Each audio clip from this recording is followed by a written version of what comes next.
Hello, everyone, and welcome to Dr. Mercola's Cellular Wisdom, the podcast where we poke around the ins and outs of our most microscopic building blocks and try not to create any intergalactic diplomatic incidents while we're at it. I'm Ethan Foster, your ever-curious observer of the human condition. And by human condition, I mean that pesky habit we have of getting ourselves into questionable situations involving chemicals most people can't pronounce. And I'm Alara Sky, the mind that's been accused of having a sharper tongue than a cactus farm. Today, we're diving into the connection between pesticides and childhood cancer. We've come across a new study from the University of Nebraska Medical Center that essentially says, hey folks, you might want to put down that pesticide sprayer if you have any affinity for the future of humanity. Or at least that's my personal translation. Speaking of translations, this study was done in Nebraska, which is well known for its significant agricultural output. They tracked more than 2,500 childhood cancer cases over a span of 22 years.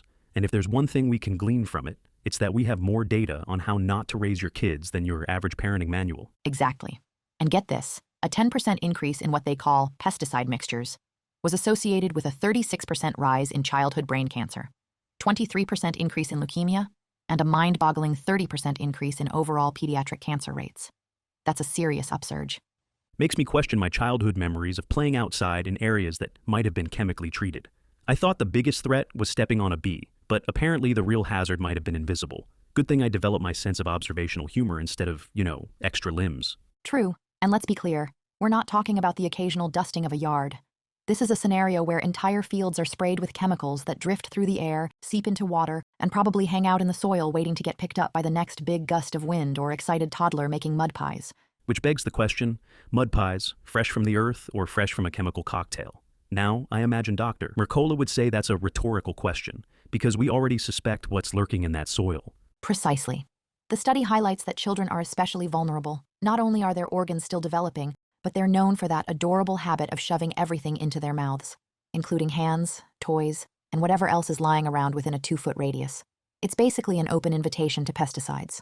The researchers pointed to herbicides such as dicamba, glyphosate, and paraquat as major contributors to this unwelcome party in children's bodies. These names sound like the rogues gallery of a superhero storyline.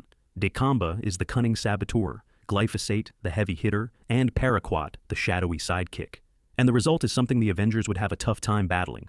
Except the real heroes here might be the epidemiologists and pediatric specialists who are saying, hold on, maybe there's a correlation.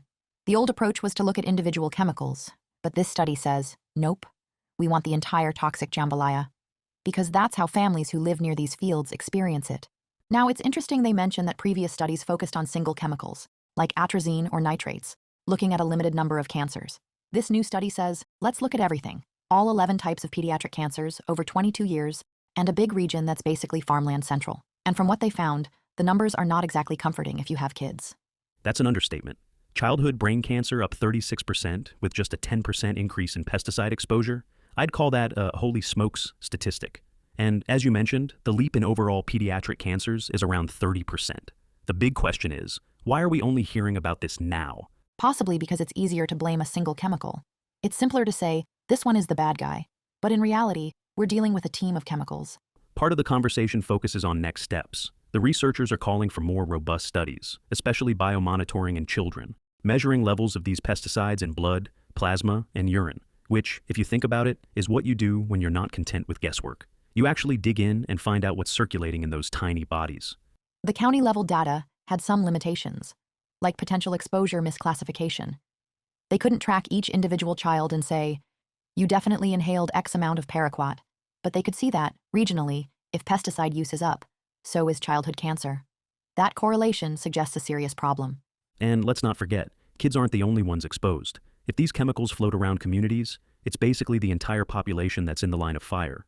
But children, of course, bear the brunt because they're smaller, with developing systems. It's like they're forced to join a club nobody wants membership in. A secret handshake nobody wants to learn, let alone endure the consequences of. The American Academy of Pediatrics has pointed out that kids are uniquely vulnerable. They crawl, they dig in the dirt, they put those adorable hands, fresh from the dirt, right into their mouths. So if you're living near farmland, you better believe those pesticides aren't just politely staying on the crops. They're drifting and traveling. We're definitely in a time when drift is more than just a metaphor for losing focus. It's a tangible threat if the chemicals that kill weeds are also wafting into your child's sandbox. Now, here's another angle. It's not just the direct exposure. The study mentions how these pesticides can disrupt hormones, damage DNA, or cause inflammation in the body. And that trifecta, hormone disruption, DNA damage, inflammation, reads like a recipe for chronic disease. Cancer is just one of the biggest, scariest items on that menu. But there's a slew of other issues that could come up when we tinker with our cells at this fundamental level. Behavioral issues, birth outcomes, cognitive development, all come under scrutiny when you soak the environment in chemical cocktails.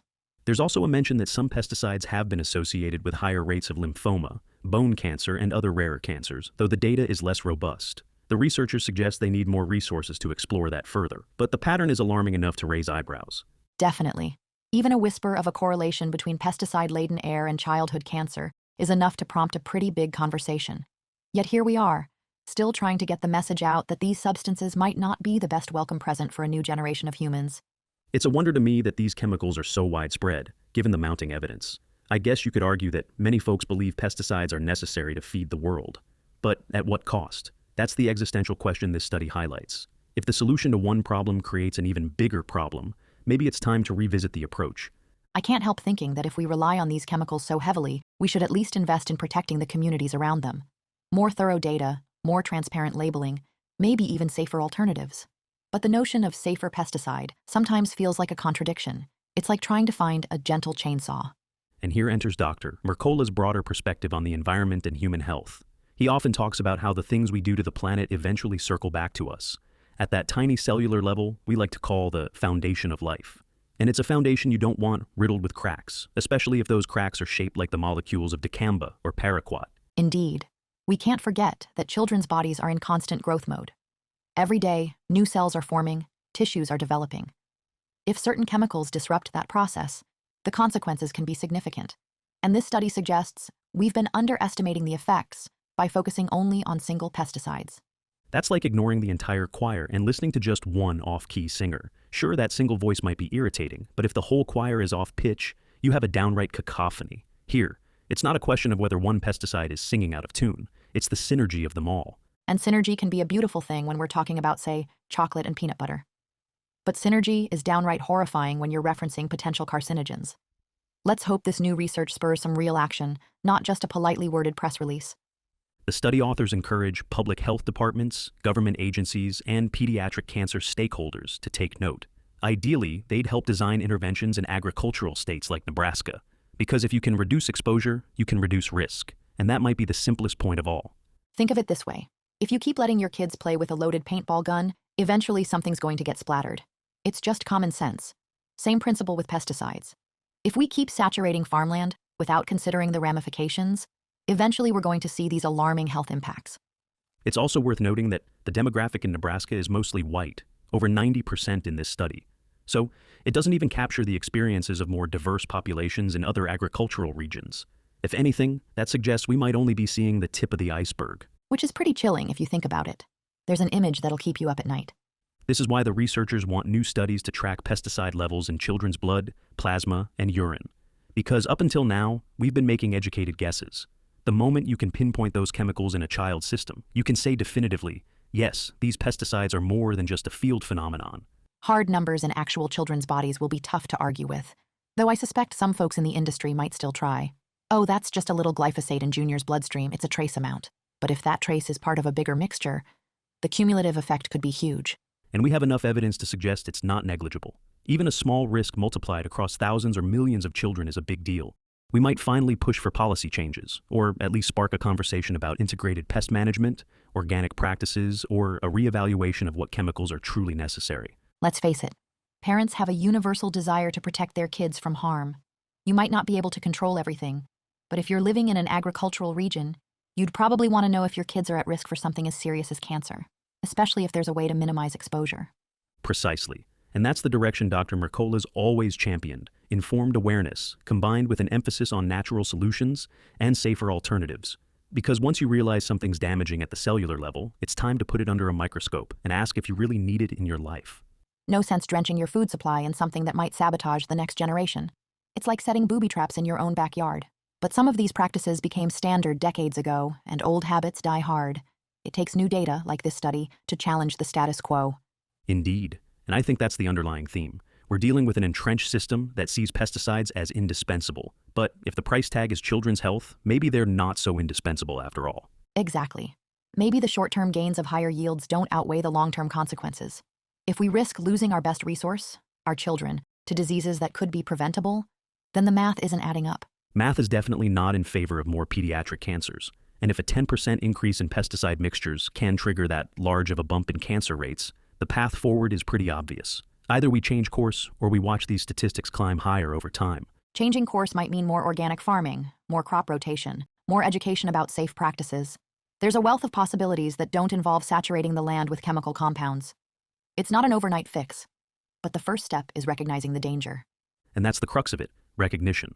Once you see it, you can't unsee it. This conversation might seem heavy, but these truths can motivate us to find better approaches. After all, Dr. Mercola's approach to cellular wisdom reminds us that the smallest unit of life can teach us big lessons, if we're willing to listen. Well put, Ethan. We talk about this stuff not to be alarmist, but to highlight real data that's been compiled over decades. If folks in Nebraska and beyond hear this and start reevaluating pesticide use, that's progress. Right? We're not telling anyone to bubble wrap their kids and avoid all farmland. But maybe it's time we collectively think about how to curb excessive pesticide use, because if we don't, the future might hold more headlines about rising childhood cancer rates. That's a forecast nobody wants. Let's hope researchers get the support they need for further biomonitoring studies, because as we've learned, the mixture matters. It sure does.